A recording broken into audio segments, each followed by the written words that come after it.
మత్స్యావతారం మహాప్రళయ రహస్యం. సృష్టి అంటే కేవలం పుట్టుక కాదు. కాలం, నిజం, ధర్మం, కర్మ ఇవన్నీ ఒకే ప్రవాహంలో ప్రయాణం. ప్లీజ్ ఈ వీడియో చూసే ముందు మా ఛానల్ను సబ్స్క్రైబ్ చేసుకోండి.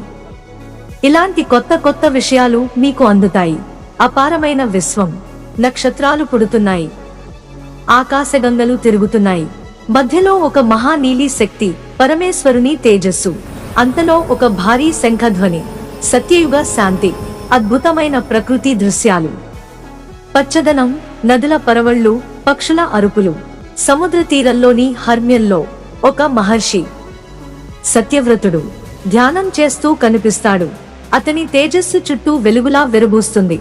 అతని విశ్వాసం, అతని భక్తి, అతని ధర్మపాలన ఇవి అన్నీ దేవలోకాన్ని కూడా ఆకట్టుకుంటాయి.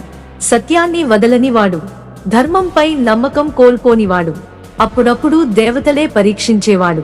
సత్యవ్రతుడు నదిలో నిత్య స్నానం చేస్తూ జపం ప్రారంభించబోతున్న ఆ క్షణంలో ఒక చిన్న చేప అది అతని చేతుల్లోకి దూకుతుంది. అతను ఆశ్చర్యంతో చూస్తాడు. చిన్న చేప పసిపాపలా వణుకుతోంది. సత్యవ్రతుడు, భయం చెందకు చిన్నవాడా, నేను నిన్ను రక్షిస్తాను. చిన్న చేపలోని మహారహస్యం. సత్యవ్రతుడు ఆ చిన్న చేపను తన కమండలులో పెడతాడు. మరుసటి రోజు చూస్తే కమండలుకు సగం నిండిపోయింది. అతనికి ఆశ్చర్యం.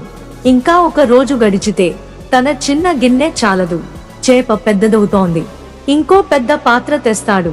అది కూడా నిండిపోతుంది. నెమ్మదిగా సత్యవ్రతుడికి అర్థమవుతోంది, ఇది సాధారణ చేప కాదు, ఇందులో దైవ రహస్యం ఉంది. అతను చేపను సముద్రంలో వదలడానికి వెళ్తాడు. కాని సముద్రమే సామాన్య చేపకి చిన్నదైపోతుంది. ఆ చేప సముద్రాన్ని దాటి, మహాసముద్రాన్ని దాటి చివరకు సత్యవ్రతుని చూసి భాసిల్లుతూ ఓ వెలుగు అవతారంలా నిలుస్తుంది. చేప రూపం నెమ్మదిగా మారుతూ విశ్వరూపం. నక్షత్రాలంత పెద్ద కళ్లతో, పరమ తేజస్సుతో, మహాశంఖాన్ని ధరించిన దివ్య రూపం. భగవాన్ శ్రీ మహావిష్ణువు దర్శనమిస్తాడు. సత్యవ్రతుడు వంగి నమస్కరిస్తాడు. విష్ణుమూర్తి, సత్యవ్రత, నీ భక్తి నాకు నచ్చింది. అందుకే నేను మత్స్య రూపంలో వచ్చాను. ప్రపంచాన్ని కాపాడడానికి నీ సహాయం అవసరం. మహాప్రళయం యొక్క నీడలు. ఆకాశంలో నల్లగా మేఘాలు కమ్ముకుంటాయి. విశ్వంలో ఓ ఆందోళన పుట్టినట్లు అనిపిస్తుంది. విష్ణుమూర్తి చెబుతాడు, ఒక మహాప్రళయం రాబోతోంది. ఇది సాధారణ వర్షం కాదు, ఇది అన్ని లోకాన్ని ముంచెత్తే కాలజ్వాల. విష్ణువు నెమ్మదిగా సత్యవ్రతుని దగ్గరికి వచ్చి చెబుతాడు, నీకో పని ఉంది. ఒక మహాపడవ నిర్మించు. అందులో ఋషులను, ప్రాణులను, వేదాలను, విత్తనాలను, భవిష్యత్ సృష్టిని రక్షించే ప్రతిదాన్ని పెట్టు. సత్యవ్రతుడు గాఢంగా వింటాడు. అతని కళ్లల్లో ఆశ్చర్యం, కర్తవ్య బాధ్యత, భయము, భక్తి అన్నీ కలిసిన మహాభావం. మహాపడవ నిర్మాణం. భూమిపై పొడవుగా పడవ ఆకారం. చెక్కలు తెస్తున్న ప్రజలు. సత్యవ్రతుడు వారికి మార్గదర్శనం చేస్తున్నాడు. భూదేవి కంపిస్తోంది. దూరంలో సముద్ర తరంగాలు భారీగా పెరుగుతున్నాయి. ఆకాశంలో నల్ల మేఘం రోజురోజుకు ఘనమవుతోంది. ఋషులు జపం చేస్తున్నారు. సత్యవ్రతుడు చెమటోడ్చుతూ పడవను నిర్మిస్తున్నాడు. భవిష్యత్ సృష్టి. ఒక మనిషి ధర్మపాలనపై ఆధారపడిన సమయం వచ్చింది. పడవ పూర్తవుతుంది. అది మామూలు పడవ కాదు, అది ఓ తరాల్ని దాటే ఆర్క్, ఓ మహాప్రళయ నౌక.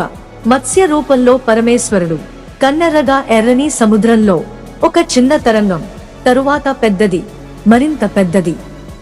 చివరకు సముద్రం చీలిపోతూ ఒక ఘోరమైన, ప్రకాశించే మహామత్స్యరూపం పైకి వస్తుంది. వెన్నెల కాంతిలో వెండి రంగు మెరిసే శరీరం, కొమ్ముల్లాంటి ఫిన్స్, భారీ తోక, కళ్లలో విశ్వకాంతి. విష్ణుమూర్తి మత్స్య రూపంలో. సత్యవ్రత, సమయం వచ్చింది. సృష్టిని రక్షించేందుకు ప్రయాణం మొదలు పెట్టాలి. పడవ ముందుకు తీసుకెళ్తారు. మత్స్యావతారుడు తన కొమ్ములో శృంగం, పడవకు తాడును కట్టి ముందుకు సాగుతాడు. సముద్ర తీరంపై భారీ అలలు, పడవ గాల్లో ఎగిరేలా. మత్స్యావతారం దారిన చూపిస్తూ శిఖరానికి చేరుతుంది. ప్రళయం ప్రారంభం. మొదటి చినుకు. అది సాధారణ వాన కాదు, చుక్క పెద్దది. తర్వాత ఇంకో చుక్క. అది ఓ రాయిలా పడుతుంది. ఆకాశం చీలిపోతున్నట్లు గర్జనలు, విశ్వం ఏడుస్తున్నట్లు వర్షం. పర్వతాలు కులుతున్నాయి. సముద్రాలు ఎగసిపడుతున్నాయి, నదులు ఏకమై ఒకే ఆగ్రహ ప్రవాహమైపోతున్నాయి. వీక్షణం, ప్రపంచవ్యాప్తంగా ప్రళయం. అరణ్యాలు సముద్రంలో మునిగిపోతున్నాయి, పర్వతాల శిఖరాలు నీటిలో కనుమరుగవుతున్నాయి, పక్షులు ఆకాశంలో ఎగరలేక నిటారుగా పడిపోతున్నాయి. ఋషుల జపం శబ్దం పడవలో నిండిపోతుంది.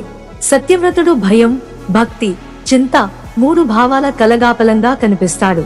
మత్స్యరూపం ముందుకు సాగుతుంది, ఎంతైనా రక్షించే సంకల్పంతో. రాక్షసుడి దాడి. ఈ సమయంలో నీటిలో ఓ చీకటి కదలిక, భయంకరమైన గర్జన. ఒక భారీ అసురుడు, హయగ్రీవాసురుడు నీటి నుంచి పైకి వస్తాడు. అతని కళ్లలో రగిలే అగ్ని. అతని ధ్యేయం వేదాల్ని నాశనం చేయడం. అసురుడు, ఈ సృష్టి మళ్లీ పుట్టకూడదు, ధర్మం తిరిగి రావద్దు, వేదాలు నా సొత్తు. పడవలో ఉన్న ఋషులు భయపడతారు. సత్యవ్రతుడు వెంటనే దేవుని వైపు చూస్తాడు. మత్స్యావతారం, నీ ధైర్యమే నాకు శక్తి, నేను ఉన్నాను, భయపడకు. మత్స్యరూపం ఒక్కసారిగా నక్షత్రాలంత పెద్ద శరీరంగా మారుతుంది. అసురుడు వీపు పైకి దూకుతాడు. మత్స్యావతారం నీటిని చీలుస్తాడు. తరంగాలు ఆకాశం దాకా వెళ్తాయి. అసురుడు గర్జిస్తూ దాడి చేస్తాడు. ఘోరమైన యుద్ధం. సముద్రం, ఆకాశం, గాలి అన్నీ యుద్ధరంగమై మారిపోతాయి. చివరికి మత్స్యావతారం తన మహాశక్తితో అసురుణ్ణి సంహరిస్తాడు. వేదాలు తిరిగి రక్షింపబడతాయి. పడవలో ఉన్న ఋషులు కృతజ్ఞతతో నమస్కారధారలు పెడతారు.